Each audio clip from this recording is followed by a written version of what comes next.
Shalom, selamat malam, dan selamat bergabung di ruangan Zoom, Facebook, YouTube, dan mana-mana media sosial. Ini adalah hari pertama KKR kita bermula yang bertemakan baru setiap hari. Dan akan berakhir pada tanggal 15 Mei 2021. Marilah kita membawa sahabat-sahabat dan atau teman-teman kita untuk join KKR kita sepanjang hari ini. Sebelum itu saya ingin mengucapkan terima kasih kepada Pastor Bernard atas kesempatan ini. Saya diberi peluang untuk mengongsikan firman Tuhan pada malam ini. Kira-kira 5 tahun yang lalu, saya sering menggunakan motorsikal ke sekolah. Tiba-tiba suatu hari, sekumpulan polis mengadakan pemeriksaan kendaraan di sekolah kami tanpa saya sadari. Ketika habis jam persekolahan, dengan tenang saya melangkah keluar untuk mendapatkan motor saya itu. Ketika sampai di pondok security sekolah, ada seorang sahabat saya memanggil saya, "Kawan, sini dulu. Tadi ada sekelompok polis sedang mengadakan rondaan di sini. Dan periksa semua kendaraan kita di sini." "Oh, oke," itu jawab saya. Lalu saya naik motor saya. Tiba-tiba ada satu surat yang ditempelkan di motorsikal itu. Kira-kira surat apa itu, saudara-saudari? Saya buka surat itu. Surat itu adalah surat saman. Surat saman karena tidak renew road tax selama 7 hingga 10 tahun. Itu sebabnya judul pelajaran yang saya bawakan pada malam ini bertajuk Renew. Sebelum kita lanjut, mari kita berdoa sekali lagi. Tuhan Allah Bapa kami yang bertakhta di singgasana kerajaan syurga, terima kasih atas berkat-Mu. Pada saat ini kami mau mendengarkan firman-Mu. Biarlah Roh Kudus-Mu, hikmat kebijaksanaan dari syurga menjadi bagian kami. Diberkatilah mereka yang sedang menonton kebaktian online ini, sama seperti Engkau memberkati kami. Sembunyikan hamba-Mu di belakang, biarlah Engkau yang berbicara. Di dalam nama Yesus kami berdoa. Amin. Pertama, apakah yang harus kita perbarui? Apakah itu paspor, lesen, road tax? Di dalam konteks Alkitab, mari kita lihat di dalam 2 Korintus 4 ayat 16 yang berbunyi, "Sebab itu kami tidak tawar hati, tetapi meskipun manusia lahiriah kami semakin merosot, namun manusia batinnya kami dibaharui dari sehari ke sehari." Apa itu manusia lahiriah dan batinnya? Manusia lahiriah itu adalah tubuh fisikal kita, manakala manusia batinnya jiwa dan raga kita. Di dalam konteks ayat ini, Rasul Paulus mengaku bahwa dia mengalami masalah, bingung, direndahkan, dianiaya, tetapi dengan senang hati dia menerima segala kecacatan itu. Oleh karena kebangkitan Yesus, kemerosotan tubuh badan fisikal kita yang kita alami sehari demi sehari, maka timbullah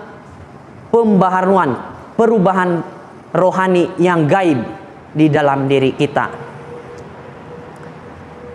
Saudara-saudari, memang road tax dan lesen kita harus perbaharui. Tetapi di dalam konteks Alkitab, yang harus kita perbaharui adalah rohani kita. Rohani, sepanjang hari kita harus memperbaharui rohani kita.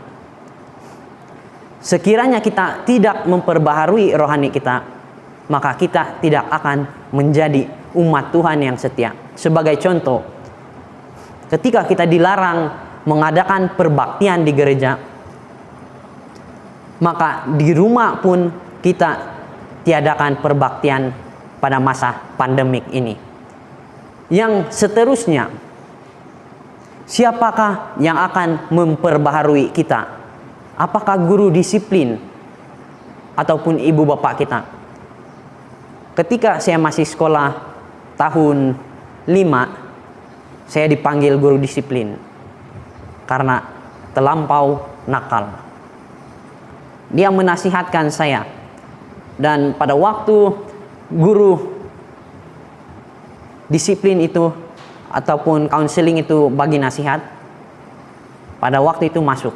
Tapi ketika keluar daripada counseling itu, masuk telinga sebelah, keluar telinga sebelah.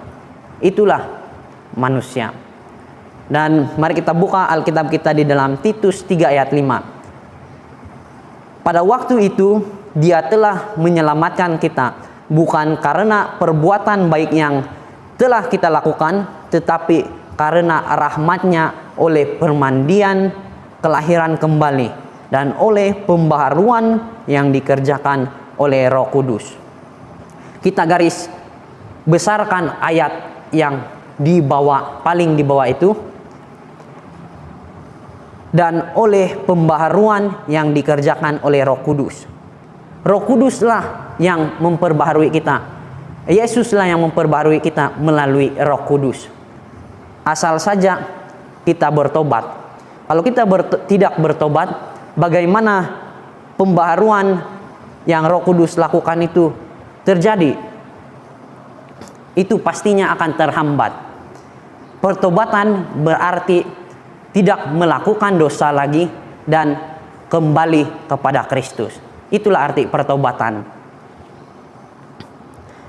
Di dalam buku Kebahagiaan Sejati bab 3 muka surat 22 dan perenggan yang ke-13 mengatakan, sebelum mereka sadar bahwa mereka sedang tertarik kepada Kristus, tetapi bila mana mereka mengadakan satu usaha untuk membaharui dari satu kerinduan untuk melakukan yang benar, kuasa Kristus itulah yang menarik mereka. Dari jauh lagi Yesus melihat kita datang kepadanya, maka Yesus Tuhanlah yang dahulu datang kepada kita dan memperbaharui kita, kata buku Ellen G. White. Ada pelajaran yang kita dapat di dalam ayat ini. Kehidupan kita sekarang penuh dengan masalah. Mau itu masalah keuangan, masalah keluarga, janganlah pernah putus asa menghadapi semuanya itu. Karena Tuhan akan memperbaharui semangat saudara dan saya ketika kita datang kepada Dia. Dan yang terakhir, bagaimanakah ciri orang yang dibaharui ini? 2 Korintus 5 ayat 17 katakan, jadi siapa yang ada di dalam Kristus, ia adalah ciptaan baru. Yang lama sudah berlalu, sesungguhnya yang baru sudah datang. Manusia kita yang lama, sifat kita yang lama, yang buruk, akan menjadi baru, yang baik ketika kita datang kepada Yesus. Diri kita yang lama akan menjadi baru ketika kita datang sama Yesus. Ada 2 ciri-ciri orang yang dibaharui ini. Pertama, perubahan sifat. Memiliki sifat Kristus. Orang yang dibaharui ini akan memiliki sifat Kristus. Yang pada mulanya dia seorang yang cepat marah. Ketika dia datang kepada Yesus, dia tidak lagi cepat marah. Yang kedua, berserah sepenuhnya kepada Kristus. Saya punya cerita ketika saya berkuliah di Indonesia, di UNAI. Pada waktu itu bulan 3 tahun 2020, mulanya COVID berlaku. Sekolah kami tutup dan ramai sahabat-sahabat kami yang sudah pulang ke tempat asal mereka, dan hanya tinggal kami 8 orang dan sedikit kami yang tinggal di sana. Saya katakan sama abang saya begini, "Bang, saya mau pulang." Tetapi pendapat saya dengan abang saya ini ada bercanggah sedikit, maka berlakulah pertengkaran mulut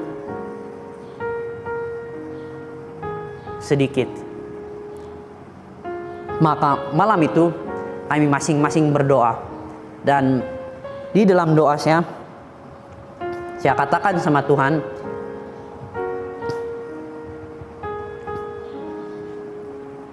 "Tuhan, saya mau pulang. Saya mau pulang. Kiranya kehendak Tuhanlah jadi, bukan kehendak manusia kami." Singkat cerita, tiket pertama kami beli dibatalkan, tidak dapat pulang. Dan yang kedua, kedutaan Malaysia di Indonesia membantu kami mengurus perjalanan pulang. Dan kami dapat pulang sampai di Malaysia. TUDM hantar kami ke Sabah, ataupun Tentera Udara Diraja Malaysia hantar kami ke Sabah. Syukur puji Tuhan, kami dapat pulang. Kalau kita benar-benar bersandar penuh sama Tuhan, Dia tidak biarkan kita, iman kita goyah. Dia tidak membiarkan kita sendiri ketika kita menghadapi masalah. Sama seperti kitab Mazmur katakan di dalam Mazmur 55 ayat 23, "Serahkanlah kekhawatiranmu kepada Tuhan, maka Ia akan memelihara engkau. Tidak untuk selama-lamanya dibiarkannya orang benar itu goyah." Sebagai kesimpulan daripada pelajaran kita pada malam ini,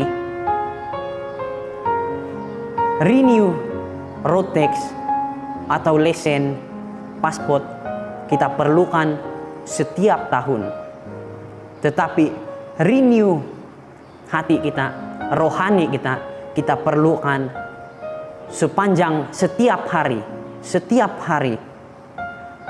Dan perubahan rohani kita dari tingkat yang rendah kepada yang lebih tinggi itu hanya dapat dilakukan oleh Yesus Kristus melalui Roh Kudus Dia. Tetapi ada bagian kita di sini yang harus kita lakukan. Maukah kita diubahkan? Itu bagian kita. Sama ada saudara dan saya mau diubah, jawablah di dalam hati kita masing-masing. Oleh itu, marilah kita datang kepada Dia yang memperbaharui kita di dalam menghadapi apapun masalah kita. Tuhanlah yang memperbaharui kita. Tuhan memberkati kita semua. Sekali lagi kita berdoa. Tuhan Maha Besar yang bertakhta di dalam kerajaan surga, terima kasih atas berkat-Mu yang Bapa curahkan kepada kami, sehingga pada saat ini kami selesai mendengarkan firman-Mu, dan Roh Suci-Mu terus menyertai kami. Bapa, biarlah firman-Mu itu menjadi hikmat kebijaksanaan, lebih takut akan Tuhan, dan persiapan kami untuk menantikan kedatangan-Mu yang kedua kali. Tuhan, biarlah firman-Mu itu menjadi praktik di kehidupan kami sehari-hari, dan kami dapat tunjukkan itu kepada orang lain. Dan bukan diri kami yang dipermuliakan, tapi Tuhanlah yang dipermuliakan. Tuhan kiranya memberkati kami yang sedang mendengarkan firman ini, Begitupun mereka yang tidak sempat untuk mendengarkan firman ini, agar hari-hari akan datang mereka sempat untuk mendengarkan firman ini. Tuhan, ada banyak permohonan doa kami, tetapi jauh di lubuk hati kami, Engkaulah yang lebih mengetahui itu semua. Kami mau alaskan doa ini hanya di dalam nama Yesus Kristus Allah Bapa Roh Kudus. Kami berdoa. Amin.